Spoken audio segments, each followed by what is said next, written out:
Kata Nabi, kalau sholatnya ingin sempurna dimulai dari wudhu. Yang pokok dalam wudhu itu ada 4, sisanya sunnah. Awas, kalau yang 4 ini tidak sempurna maka batal wudhunya. 1, faghsilu wujuhakum, basuh wajahnya. Kalau disebutkan wajah dalam bab wudhu, itu tidak ada yang lain kecuali bagian tampak muka, gitu ya. Kalau yang punya jenggot, itu termasuk janggutnya di selai-selai. Sifat wudhu cuma ada 3. 1, pakai keran. 2, pakai gayung. 3, air yang mengalir. Ya, seperti di sungai ada air mengalir itu nggak ada masalah. Tapi kalau menggunakan gayung atau semisalnya, Nabi itu diriwayatkan dalam hadis itu sangat menghemat air. Bahkan pernah beliau kemudian berwudu, kalau kita kemudian hitung itu hanya sejumlah Pak, seaqua gelas Pak, cukup. Atau yang kedua, menggunakan keran ya.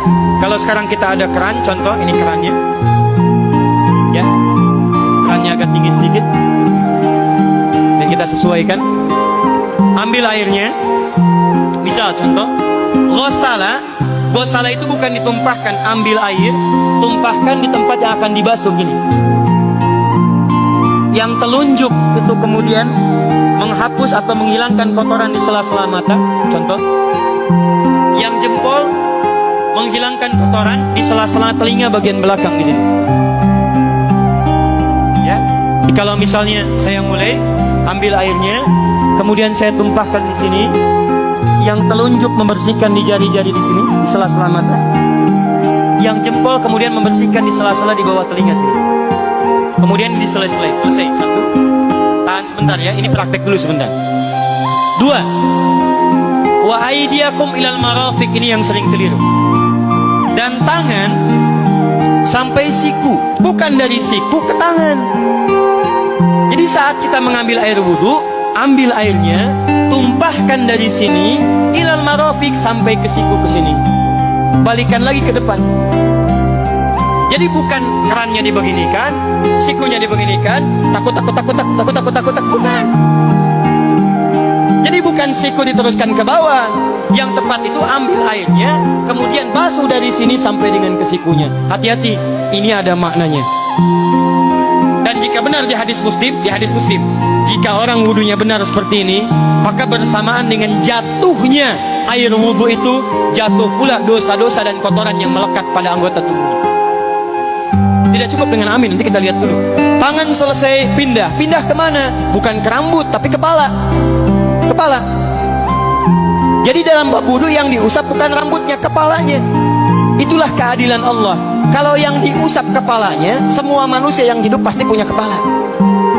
Tapi kalau yang diusap rambutnya, ada ketidakadilan, karena tidak semua orang punya kepala, punya rambut. Tuh. Nah sekarang lihat sini. Ketika kita diminta mengusap kepala, bahasanya masaha. Masaha itu begini. Ini saya punten. Bismillah. Ini ya. Ambil airnya, tumpahkan, baru kemudian diusapkan ke kepalanya. Paham ya? Kalau yang ghosala, ambil, tumpahkan di tempat yang akan dibasuh. Tapi kalau masaha, hati-hati. Ambil airnya, tumpahkan, baru diusap. Jadi bukan diambil air, tumpahkan di kepala. Yang dibasuh kepalanya bukan rambutnya.